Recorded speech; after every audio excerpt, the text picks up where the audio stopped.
Bismillahirrahmanirrahim. Assalamualaikum warahmatullahi wabarakatuh.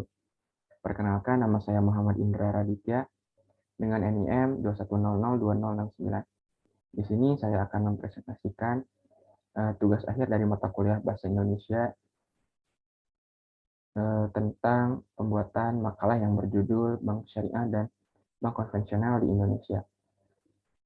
Untuk presentasi kali ini terdapat beberapa bahasan. Yang pertama ada bab 1 pendahuluan, bab 2 pembahasan, dan yang ketiga bab simpulan dan syarat. Nah, untuk di bab yang pertama terdapat beberapa poin pembahasan. Yang pertama latar belakang masalah, yang kedua rumusan masalah, yang ketiga tujuan penulisan, yang keempat kegunaan makalah, dan yang kelima prosedur makalah. Nah, untuk di poin yang pertama yaitu latar belakang masalah, bagaimana yang diamanatkan oleh Pancasila dan Undang-Undang Dasar Negara Republik Indonesia tahun 1945, tujuan pembangunan nasional adalah terciptanya masyarakat adil dan makmur yang berdasarkan demokrasi ekonomi dengan mengembangkan sistem ekonomi yang berkeadilan. Untuk menjamin berlangsungnya demokrasi ekonomi, maka segala potensi, inisiatif, dan daya kreasi rakyat wajib dimobilisasikan dan dikembangkan sepenuhnya dalam batas-batas yang tidak merugikan kepentingan umum, sehingga segala kekuatan ekonomi potensial dapat dikerahkan menjadi kekuatan ekonomi yang nyata bagi kemanfaatan peningkatan kemakmuran rakyat. Guna mencapai tujuan tersebut, maka pelaksanaan pembangunan ekonomi haruslah lebih memperhatikan keselarasan, keserasian, dan keseimbangan unsur-unsur pemerataan pembangunan, pertumbuhan ekonomi, dan stabilitas nasional. Salah satu lembaga yang mempunyai peran strategis dalam menyerasikan, menyelaraskan, dan menyeimbangkan masing-masing unsur dari trilogi pembangunan tersebut adalah perbankan. Nah, baik, yang selanjutnya rumusan masalah berdasarkan dari latar belakang masalah di atas. Saya merumuskan rumusan masalah sebagai berikut. Yang pertama, bagaimana perkembangan kinerja bank syariah dan bank konvensional di Indonesia. Yang kedua, apa saja keunggulan dan kelemahan antara bank syariah dan bank konvensional. Dan yang ketiga, bagaimana peran bank syariah dan bank konvensional di Indonesia.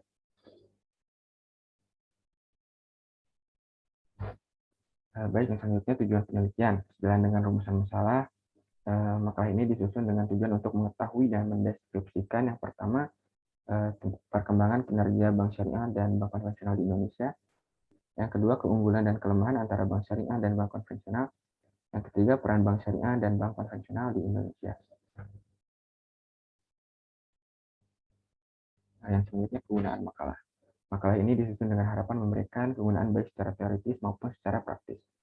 Untuk secara teoritis, makalah ini berguna sebagai pengembangan konsep pengetahuan mengenai segala hal tentang bank syariah dan bank konvensional.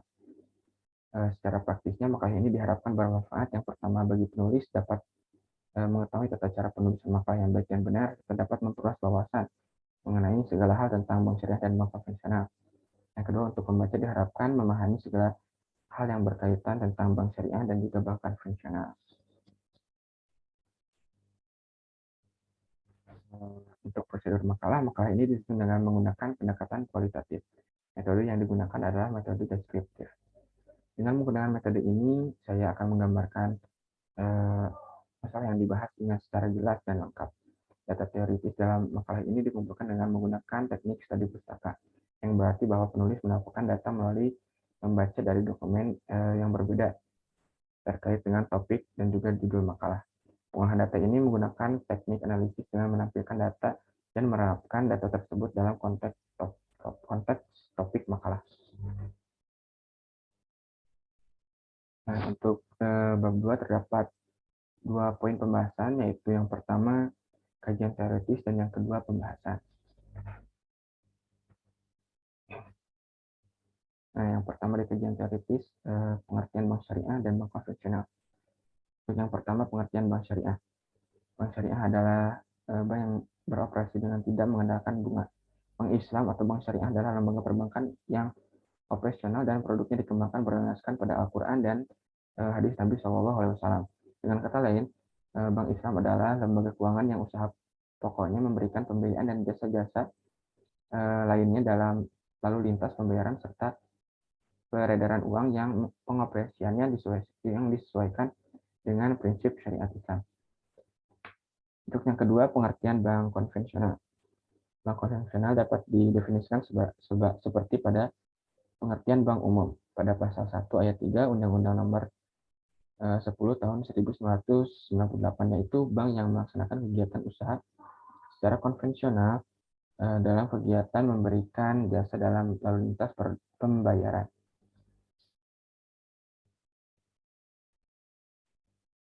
Baik, untuk poin yang selanjutnya, poin B tentang kondisi perbankan di Indonesia.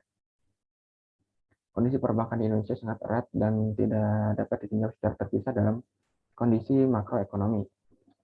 Dukungan sistem keuangan terhadap kondisi ekonomi Indonesia selalu diperankan oleh sistem perbankan tersebut. Sebelum krisis moneter pada pertengahan tahun 1997, kondisi ekonomi Indonesia dinilai oleh banyak pihak telah mencapai kemajuan yang pesat sebagai hasil dari pembangunan jangka panjang tahap 1 periode 1969 sampai 1994 dengan berbagai prestasi ekonomi yang telah banyak dicapai. Akan tetapi, setelah krisis ekonomi pada tahun 1997 yang melanda Indonesia, yang ditandai dengan banyaknya perusahaan yang bangkrut, buruknya kinerja perbankan nasional, persoalan kredit macet, rendahnya daya saing produk-produk Indonesia di luar negeri, sampai adanya ketakutan pemilik dan manajemen perusahaan maupun pemerintah terhadap berbagai konsekuensi yang akan timbul dari adanya perdagangan bebas.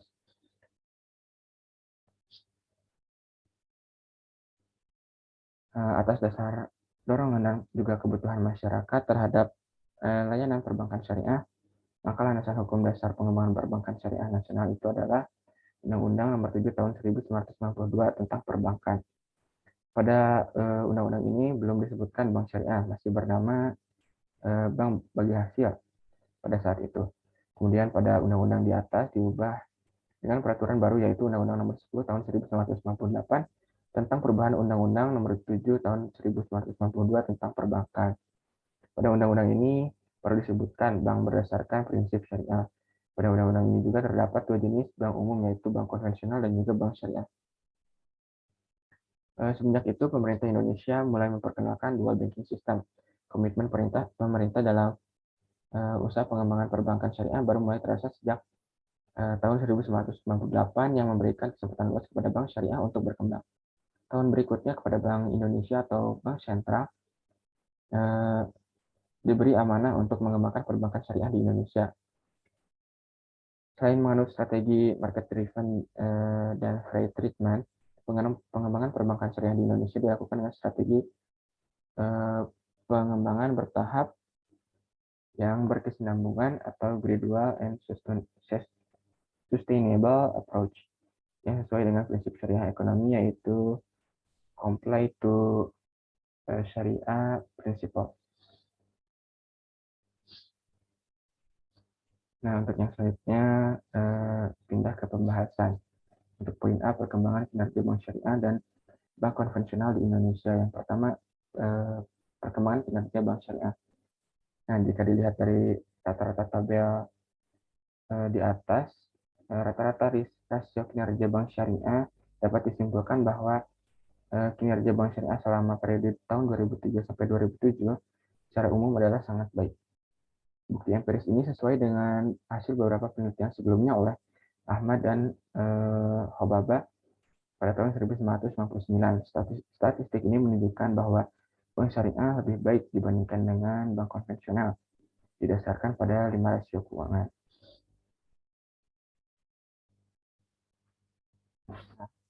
Bisa dilihat pada tabel di atas memperlihatkan bahwa jika dibandingkan tahun 2003, RPT mengalami peningkatan dari tahun ke tahun, namun pada tahun 2005 mengalami penurunan sebesar 34,72% jika dibandingkan dengan tahun 2003, dan pada tahun 2007 mengalami penurunan jika dibandingkan dengan tahun 2006. Nilai kredit macet dapat dikatakan stabil dari tahun ke tahun, walaupun pada tahun 2005 mengalami penurunan sebesar 0,05% dan tahun 2006 mengalami peningkatan sebesar 1,389%. PA, PE, dan RTA mengalami peningkatan dari tahun ke tahun, walaupun PE mengalami penurunan di tahun 2005 sebesar 0,89%. Sedangkan RTA mengalami penurunan di tahun 2004 sebesar 2,722%. BOPO mengalami penurunan juga dari tahun ke tahun, walaupun di tahun 2005 mengalami peningkatan jika dibandingkan dengan tahun 2004. Nah, untuk yang kedua, perkembangan kinerja bank konvensional. Rasio pinjaman terhadap tabungan atau RPT yang ditunjukkan oleh baris LDR pada tabel di atas memiliki rata-rata dalam periode 2003 sampai 2007 secara berturut-turut sebesar 50%, 56,95%, 52%, 58%, 68%, dan 58,48% dibandingkan dengan standar kinerja keuangan. Rasio ini meningkatkan kinerja keuangan yang sangat baik. Baris NPL menunjukkan kredit macet selama periode tahun 2003 sampai 2007, kredit macet selama periode 2003 sampai 2007, yaitu sebesar 4,5%, 3,75%, 5,6%, 4,678%, 3,55%, dan 4,4156%. Presentasi kredit macet ini mengkategorikan bank konvensional pada status kinerja yang sangat baik. Nah, bisa dilihat dari tabel di atas menunjukkan perkembangan rasio-rasio keuangan pada bank konvensional pada tahun dasar 2003. Dari tabel tersebut dapat dilihat bahwa pada tahun 2004 rasio RPT mengalami peningkatan sebesar 24,15%. Pada tahun 2005 meningkat sebesar 44,65%. Tahun 2006 meningkat sebesar 32%, dan tahun 2007 meningkat sebesar 16,2%. Peningkatan ini mengindikasikan bahwa RPT dari tahun ke tahun mengalami peningkatan, walaupun pada tahun 2006 mengalami penurunan jika dibandingkan pada tahun 2005. Beralih ke pembahasan selanjutnya, ya, pada poin B, keunggulan dan kelemahan bank syariah dan juga bank konvensional. Yang pertama, keunggulan dan kelemahan dari bank syariah. Untuk keunggulannya, mekanisme bank syariah didasarkan pada prinsip efisiensi, keadilan, dan kebersamaan. Yang kedua, bank syariah lebih mandiri dalam penentuan kebijakan hasilnya. Yang ketiga, bank syariah relatif lebih mudah merespon kebijakan pemerintah. Sedangkan untuk kelemahan bank syariah, yang pertama, metode bagi hasil yang cukup rumit sehingga resiko salah hitung lebih besar daripada bank konvensional. Yang kedua, kekeliruan penilaian proyek berakibat lebih besar daripada bank konvensional. Pemahaman masyarakat yang ketiga adalah pemahaman masyarakat yang kurang tepat terhadap kegiatan operasional bank syariah.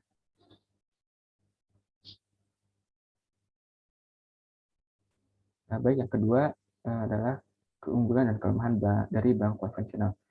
Untuk keunggulan dari bank konvensional sendiri, yang pertama, metode bunga yang telah diberikan oleh masyarakat. Bank konvensional lebih mudah menarik nasabah penyimpanan dana sehingga lebih mudah mendapatkan modal. Yang kedua, dukungan peraturan kebijakan pemerintah yang lebih mapan sehingga bank konvensional ini dapat bergerak lebih pasti. Dan yang ketiga, banyaknya bank konvensional yang membuat persaingan antar bank lebih menggairahkan. Nah, untuk yang selanjutnya, kelemahan dari bank konvensional. Yang pertama, faktor manajemen yang ditandai oleh inkonsistensi penyaluran kredit, campur tangan pemilik yang berlebihan, dan manajer yang tidak profesional. Lalu yang kedua, praktik curang seperti bank dalam transaksi fiktif. Dan yang ketiga, praktik spekulasi yang terlalu ambisius dan tanpa perhitungan. Nah, untuk poin C atau pembahasan yang terakhir, yaitu peran bank syariah dan bank konvensional di Indonesia. Untuk yang pertama, peran dari bank syariah di Indonesia. Muhammad Abdu dan Muhammad Azmi Omar menemukan bukti bahwa dalam waktu jangka panjang pengembangan keuangan Islam memiliki peran positif dan penting serta berhubung dengan pertumbuhan ekonomi dan pertambahan modal. Pembiayaan dalam negeri yang diberikan sektor perbankan syariah telah berkontribusi pada pertumbuhan ekonomi. Dengan kata lain, perbankan Islam telah terbukti efektif dalam perantara keuangan yang memfasilitasi peralihan dana dari rumah tangga surplus untuk rumah tangga defisit. Hubungan antara pembiayaan syariah dan pertumbuhan ekonomi di Indonesia berperan untuk merangsang pertumbuhan ekonomi dan mendorong perkembangan perbankan syariah yang ada di Indonesia. Nah, baik, yang kedua adalah peran bank syariah,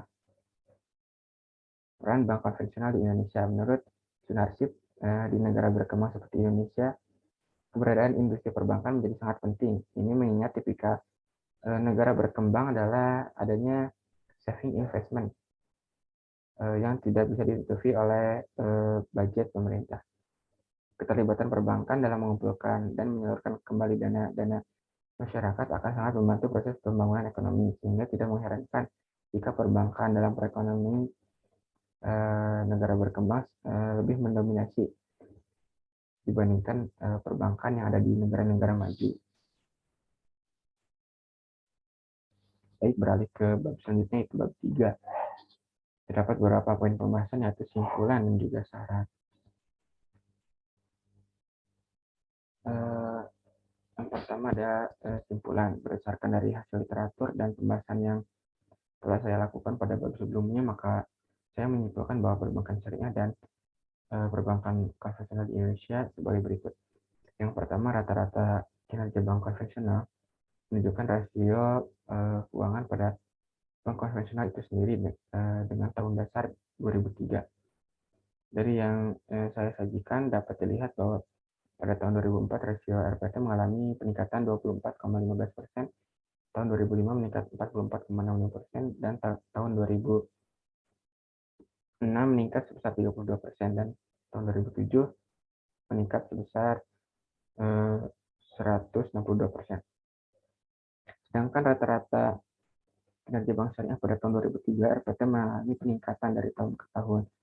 Namun pada tahun 2005 mengalami penurunan sebesar 34,72%.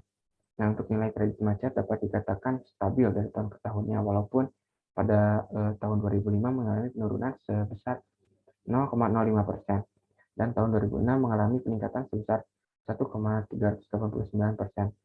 PA, PE, dan RTA mengalami peningkatan juga pada tahun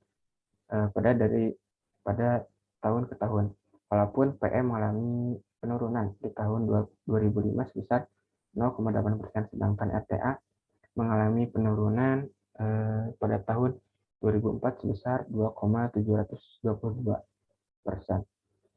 BOPO mengalami penurunan dari tahun ke tahun juga, walaupun pada tahun 2005 mengalami peningkatan jika dibandingkan dengan tahun 2004. Untuk yang kedua, terdapat beberapa keunggulan dan kelemahan yang terdapat dalam bank konvensional dan bank syariah, mulai dari bank syariah yang lebih mandiri dalam penentuan kebijakan bagi hasilnya, adapun bank konvensional dengan bunga yang telah lama dikenal oleh masyarakat, yang mana bank konvensional ini lebih mudah dalam menarik nasabah penyimpan dana sehingga lebih mudah mendapatkan modal.